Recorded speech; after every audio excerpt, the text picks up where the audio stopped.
their rights, that they be respected. And courage is contagious. This event today is being put on by Indivisible Port Townsend. I'm Gina McMather and leadership team chair. We are one of 2,700 events around this country today, which have been put on by a coalition of over 100 organizations around the country, spearheaded by Indivisible. That's indivisible.org. You should check out the website. And a lot of volunteer hours have gone into putting this together. And foremost of all is the woman who has organized this and inspirited us, Debbie Steele. Thank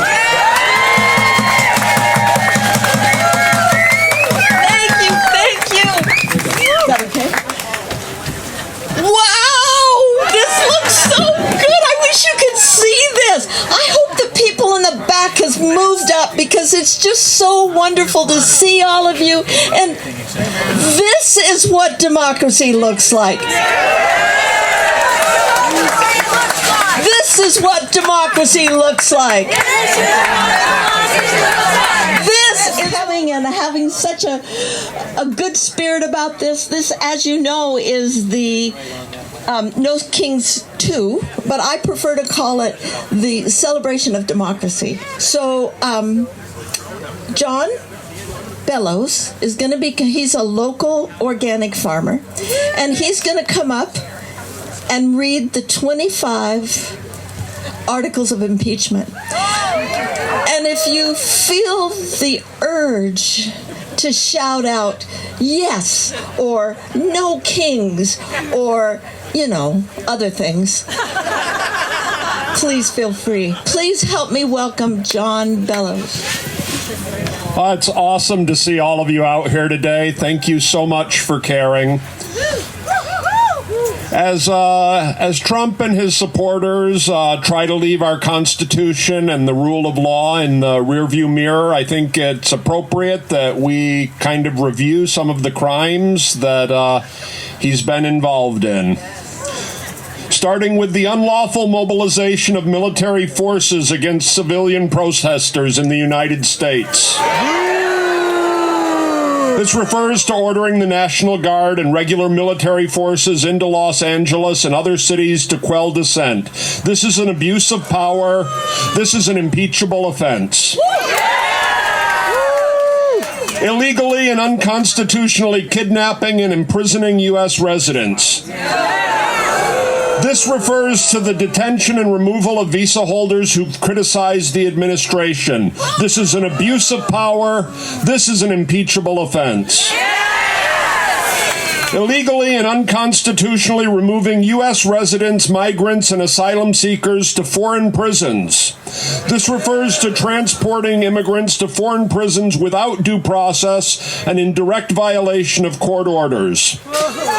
This is an abuse of power. This is an impeachable offense. Unlawfully and unconstitutionally attempting to deport immigrants for peacefully protesting. This refers to the deportation of lawful permanent and temporary residents in retaliation for speech critical. This is an abuse of power, and this is an impeachable offense. Unconstitutionally usurping Congress's powers. This refers to unilaterally appointing Elon Musk to a position that Congress did not create, blocking the distribution of funds allocated by Congress, and usurping Congress's power to impose tariffs. This is an abuse of power. This is an impeachable offense. Defying court orders and usurping judicial authority. The specifics of these actions are too numerous to mention here, but this is an abuse of power, and this is an impeachable offense. A brave and courageous woman.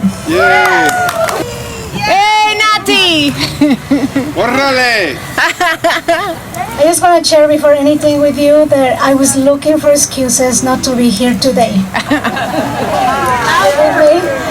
Loud! But I could not find one. And I don't know where I'm going to go in the future, but today I must be here with you fighting alone. Thank you.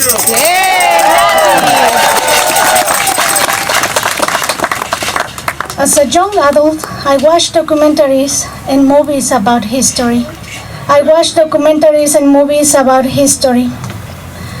I mostly prefer history based on human rights because this was a topic I really care about.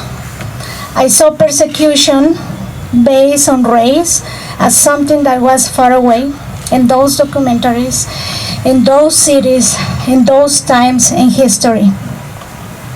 Recently, what should have been a regular shopping day with my family became a confrontation of our new reality. The news of people being arrested based on racial profiling is getting closer and closer. Last week, as we were at the store, I was walking towards my daughter, who was a couple of aisles ahead of me. There was a man who looked like a police officer with an authoritarian walk, no uniform, walking at the same pace as me, in the same aisle and in the same direction. We constantly look at each other, no smiles, like if we knew what each other was thinking. Next, I hear the sound of Velcro, and I saw him reaching into his pocket. My stomach crunched, my legs fell loose. My heart raced, thinking he was reaching into his pocket for his police badge, and he was about to show it to me. In my head, I was hoping and going through all I have practiced. Why are you stopping me? Can I leave? Do you have a warrant? And I will exercise my Fifth Amendment right to remain silent. But nothing happened. He continued checking around. Then my daughter came out from the aisle and said, "Mom, I found what I needed." Inside of me, I was shaking. I held her hand and I said, "Let's go." I walked as fast as one can walk, pretending nothing was happening. The same man walked behind us towards the exit door, passed us, and stood there as if he was waiting for us. Meanwhile, I, like a brown bear taking care of my cubs, made sure my sister, niece, and daughter were together, and I told them, "Let's go." As we passed this man, I continued practicing my response, preparing for him to stop us. But all that he said was "Buenas noches." Good night. I don't remember my exact reaction. I remember, however, that the time it took to cross from the parking lot seemed infinite. I was holding my breath until I got into the car and I pushed the lock. My sister stared at me and asked, "Are you okay?" I answered, I thought he was an immigration police officer. This is a terrible experience for me. But I know there are thousands and thousands of immigrants today who are being wrongly arrested, detained, and deported. And in order to defeat the very well-known old patterns of racism, we need to call it for what it is. Yeah.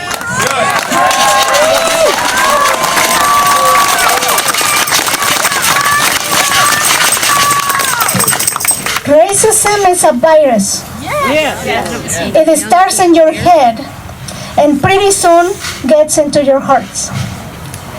It's hereditary and it can be passed on to generations.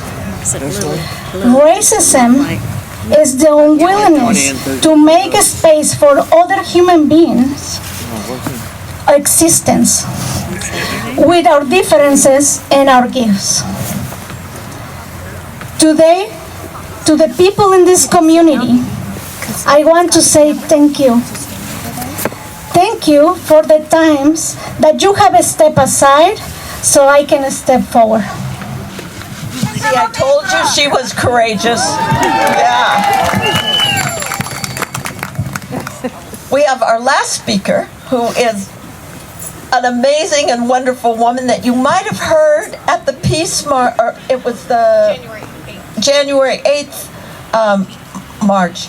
So please give a big welcome to Angela Gierko. She's a member of the League of Women Voters Washington Board and a firm supporter of local food, local businesses, and local farms.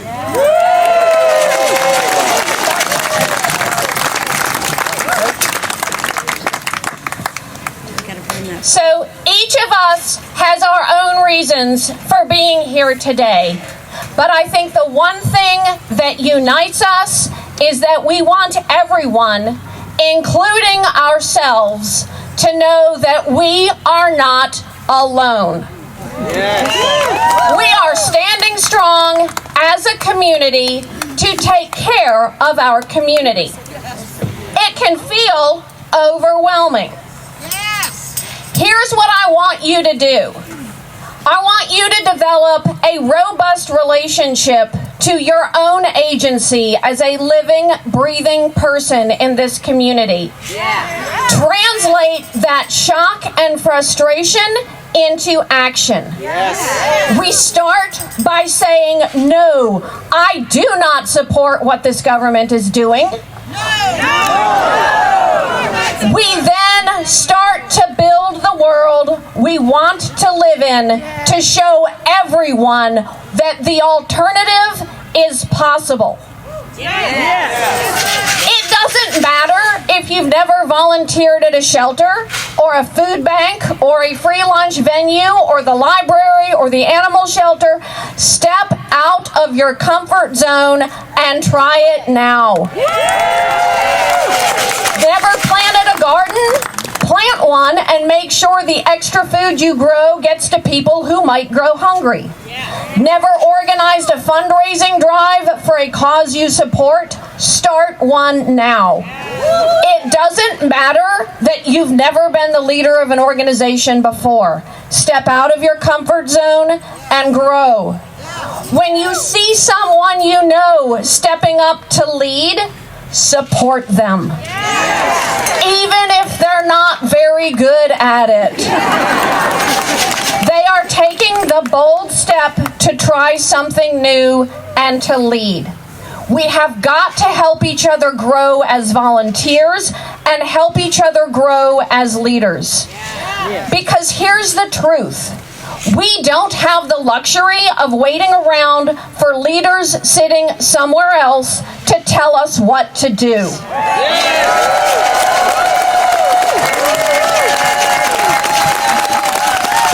Thank you so much to all of you for your passion and your support.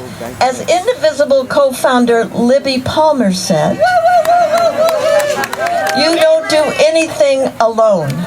You might not even have the courage to do it. That's why it's always important to reach out and work with other people.